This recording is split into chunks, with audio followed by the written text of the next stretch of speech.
کبھی ویسی ہوئی نہیں اور کبھی ہوئی بھی نہیں، اتنی بڑی اس کا ماحول تو بیان کیا میرے آقا نے۔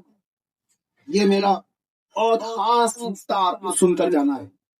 سارے لوگ آتے ہیں پہلے دن لڑائی ہوگی تو 1/3، لیکن رسول اللہ نے اس کے ساتھ یہ بھی فرمایا وہ روئے زمین کے سب سے بدترین لوگ ہوں گے، ان کو توبہ بھی نصیب نہیں ہوگی۔ حضور نے فرمایا او میدان چھوڑ کر بھاگا ایسے وقت میں جب دین کو ضرورت ہے۔ حضور فرماتے ہیں وہ روئے زمین کے سب سے بدترین لوگ ہوں گے، توبہ بھی نہیں ہوگی۔ دوسرا دن یا دوسرا مرحلہ جنگ کا، میرے آقا صلی اللہ علیہ وسلم فرماتے ہیں ایک شہید ہو جائے، پہلے میدان چھوڑ کر بھاگے اور اب وہ پتہ یہ چلا فتح مبین دیکھنے کے لیے کچھ اپنوں کی غداری بھی دیکھنے پڑے گی اور کچھ اپنے عزیزوں کی موت بھی دیکھنی پڑے گی۔ بات سمجھ میں آ رہی؟ کچھ اپنے چھوڑ کر جائیں گے اور کچھ اپنے شہید بھی ہو جائیں گے۔ یہ سب چیزیں دکھایا اسے فتح مبین دکھایا جائے گا۔ آج کے حالات میں آپ کس جماعت میں جانا چاہتے ہو؟ یہ آپ کے پاس یہاں لاٹھی ڈنڈے سے بھاگنے والی قوم نہیں، ٹھیک ہے اپنی اپنی حفاظت کیجیے، میں منع نہیں کرتا، لیکن اپنے دین کے ساتھ اپنے ایمان کے ساتھ سودے بازی کبھی نہیں ہونی چاہیے، کبھی نہیں ہونی چاہیے۔ تم کو کس نے کہا کہ تم اپنا حلیہ بدل لو؟ تم خود آئینے کے پاس جا کر اپنے آپ کو بدل لی۔ کس نے تلوار رکھی تمہاری گردنوں پر کہ تم نماز نہیں پڑھ سکتے؟ تم نے خود مسجدوں کو ویران کر دیا۔ عزیزان گرامی وقار، کیا رسول اللہ سے وفا کرنے والی جماعت ایسی ہوگی جو حضور کو یہ کہتے ہو لبیک یا رسول اللہ، اللہ کے رسول میں حاضر ہوں؟ تو کہاں حاضر ہے؟ کہاں مسجد میں حاضر ہے؟ کہاں حاضر ہے؟ نعرہ لگانے کے لیے حاضر ہے؟ تم اسلام زندہ باد کہتے ہو، یہ کہاں ہے اسلام زندہ باد؟ تمہاری بیویوں پر زندہ ہے اسلام؟ کہاں؟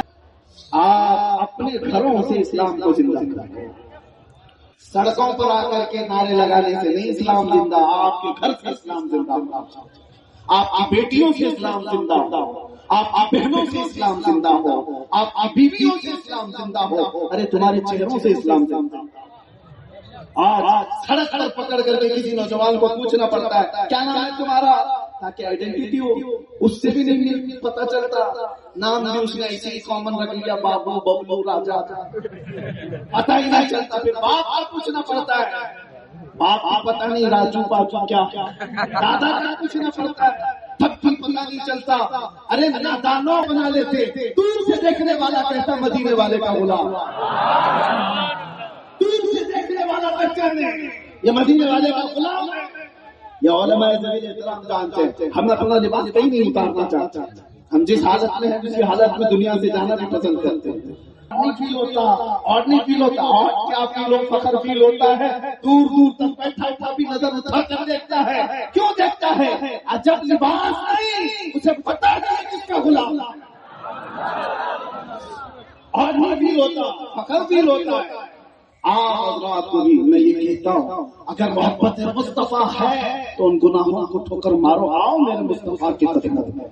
نشہ عام ہو چکا، ہمارے محلوں میں نشہ بکتا ہے، ہمارے محلوں میں نشہ کرنے کے لیے لوگ آ رہے ہیں، ایڈریس دے دیں۔ کیوں؟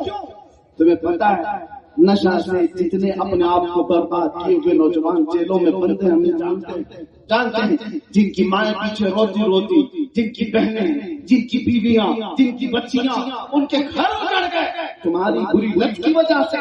اے نوجوانوں، یہ شیطان ہے جو تمہیں اس راستے پر لے جا رہا ہے۔ تم نشہ کر کے کس طرف جانا چاہتے ہو؟ کیا ملتا ہے؟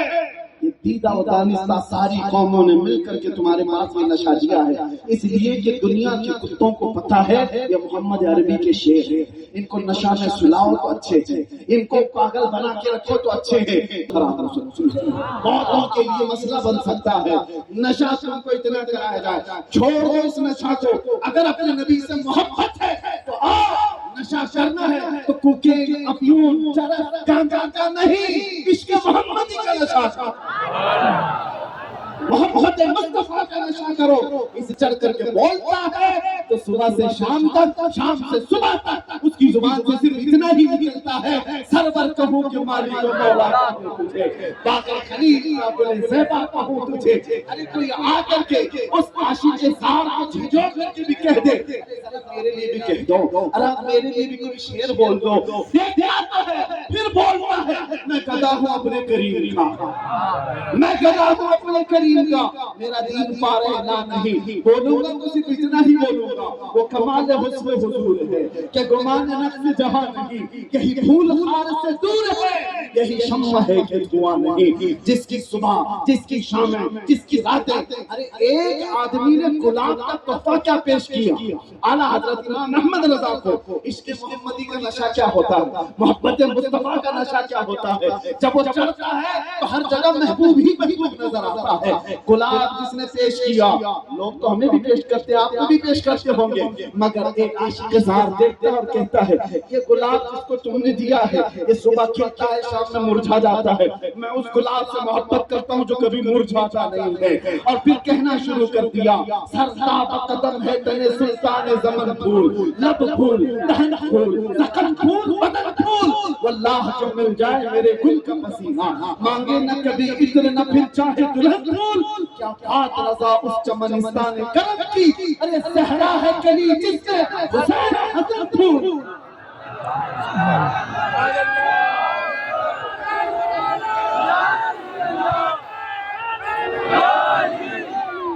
عشق محمدی کا نشہ ہو تو پھر آدمی کو دوسرا کچھ نظر نہیں آتا، اور پھر تکلیفیں کس بات کی؟ ہم نے دیکھا ہے جو نشہ میں 36 گھنٹے سوئے پڑے رہتے تھے، پولیس ڈنڈے مار مار کے تھک جاتی تھی، وہ اٹھتے ہی نہیں، انہیں پتہ ہی نہیں، درد بھی نہیں۔ تو میں نے یہ دیکھا دنیا کا چرس کھا کر کے آدمی اتنا مدہوش ہوتا ہے اسے ڈنڈے لگتے ہی نہیں۔ تو یاد رکھو عشق محمدی میں جو مبتلا ہوتا ہے اسے پھانسی کی سزا بھی پتہ ہی نہیں چلتی، گردن نکلنے کا انداز بھی پتہ نہیں چلتا۔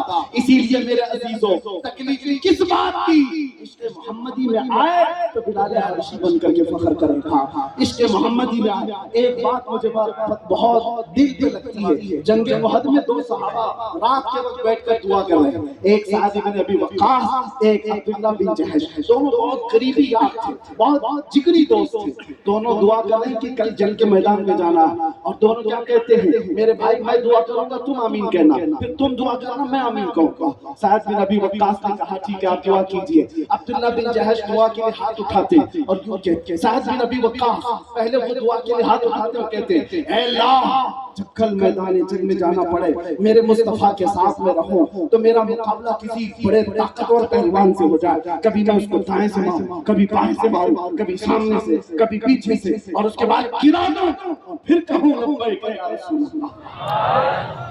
توجہ ان کے الفاظ کی ترجمانی کر رہا ہوں، خواہش یہ نہیں کہ چھپ چھپ کے کہیں تھوڑا سا انگلی کٹا کے شہیدوں میں نام لکھا، خواہش تو دیکھو کہ بڑے سے بڑے کسی سے مقابلہ ہو جائے۔ اور دوسرے صحابی عبداللہ بن جحش کہتے ہیں میں آمین کہا تمہاری بات پر، اب میری دعا پر آمین کہوں۔ عبداللہ بن جحش کہتے ہیں اے اللہ کل میدان جنگ میں جانا پڑ جائے اور حضور کی محبت میں اگر میں میدان کارزار میں پھنس گیا تو ایسا ہو، میری خواہش اے اللہ میری خواہش یہ ہے کہ تیرے دشمن کبھی مجھے سامنے سے مارے، کبھی پیچھے سے مارے، کبھی دائیں سے، کبھی بائیں سے، یہاں تک کہ میرے جسم کو ٹکڑے کر دے اور ہر ٹکڑے سے میں تیری محبت کا اعلان کروں، تیرے نبی کی عظمت کا اعلان کروں۔ وہ دعا کرتے رہتے، دونوں ایک دوسرے کی دعا پر آمین کہہ رہے تھے۔ سنو حدیث میں موجود ہے جنگ شروع ہوئی، احد کا میدان ہے، شام ہو گئی، جنگ جو ہوئی وہ سارے حالات آپ نے سنے ہوں گے، اس میں 70 صحابہ شہید ہوئے تھے، وہ فتح سے ہمکنار جنگ شکست میں تبدیل ہو گئی۔ بعد ہوا کیا؟ سعد بن ابی وقاص کی بھی دعا قبول ہو گئی اور عبداللہ بن جحش کی دعا بھی قبول ہو گئی۔ کیسے؟ سعد بن ابی وقاص ایک بہت بڑے پہلوان کے مقابل میں اس کو مارا، جیسے ان کی دعا تھی گرایا اور اس کے سینے پہ کھڑے ہو کر میرے نبی کی عظمت کا اعلان کیا۔ دوسرے شام ہو گئی تو سعد بن ابی وقاص نے پوچھا میرا بھائی عبداللہ بن جحش کسی نے دیکھا ہے؟ میرا قریبی جگری دوست۔ صحابہ نے کہا وہ تو شہید ہو گئے، تو ان کو بڑا غم ہوا، بہت قریبی یار تھا، بڑا جگری دوست تھا، کہاں ہے ان کی لاش؟ پتہ ہے میرے سعد بن ابی وقاص کو صحابہ لے کر کے گئے تو عبداللہ بن جحش کے جسم کے 80 ٹکڑے ہو چکے تھے، 80 ٹکڑے ہو چکے تھے، ٹکڑے بدل چکے تھے۔ ان کو جمع کیا گیا سر سے پا. سعد بن ابی وقاص نے دیکھا اور پھر کہا اے اللہ کل میں نے بھی دعا کی تھی, میرے جگری دوست نے بھی دعا کی تھی, میں نے دعا کی تھی کسی بہادر کے مقابل نہ ہو, میری دعا بھی تو نے قبول کی اور میرے اس